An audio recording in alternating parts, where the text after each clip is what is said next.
अस्सलामुअलैकुम बच्चों। ये यूनिट 5 जो ग्रेविटेशन के नाम से है उसका हम रिवीजन स्टार्ट करेंगे।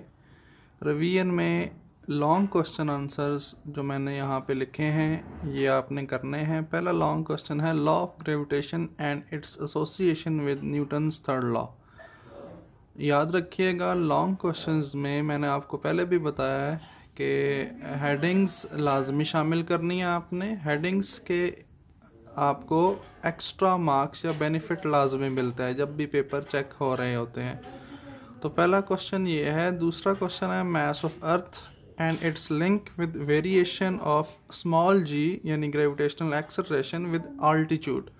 तो ये दोनों आर्टिकल्स एक दूसरे के साथ किसी हद तक लिंक हैं, तो इसलिए ये दोनों आपने as a long question treat करने हैं। याद रहे इन दोनों लॉन्ग क्वेश्चन में फर्स्ट एंड सेकंड में डायग्राम भी बनेगी। उसके बाद बेटा थर्ड लॉन्ग क्वेश्चन है artificial satellite and motion of artificial satellite. इसके साथ मैंने रिलेशन लिखा है जो अक्सर क्वेश्चन आपको हमने एग्ज़ाम्स में भी दिया है, और यही 3 लॉन्ग क्वेश्चन फेडरल बोर्ड में ज़्यादातर आए हैं। शॉर्ट में भी आ सकते हैं और लॉन्ग में, ज़्यादातर लॉन्ग में चांसेस हैं।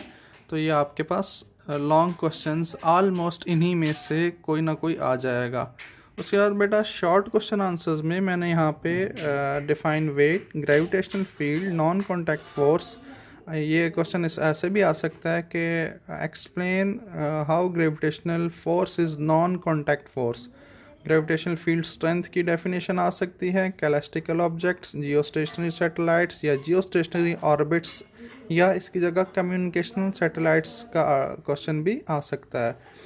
उसके बाद जीपीएस। ये 6 डेफिनेशंस मैंने मार्क की हैं कि इसमें याद रखिएगा डेफिनेशन में भी जहाँ पे जैसे आप देख रहे हैं वेट में आपको पहले डेफिनेशन आपको लिखनी पड़ेगी, फिर उसके बाद आपको एक एग्जांपल कोट करनी पड़ेगी और तस्वीर भी आप देखेंगे बुक में बनी हुई मिलेगी आपको। इस तरह ग्रेविटेशनल फील्ड में, नॉन कॉन्टैक्ट फोर्स में 2 से 3 हेडिंग्स आपने लाजमी देनी है, ठीक है। और साथ मैथमेटिकल रिलेशन जहाँ पे भी होगा वो आपने मेंशन करना है। इस पूरे चैप्टर में एक ही मिनी एक्सरसाइज है, does an apple attract earth towards it.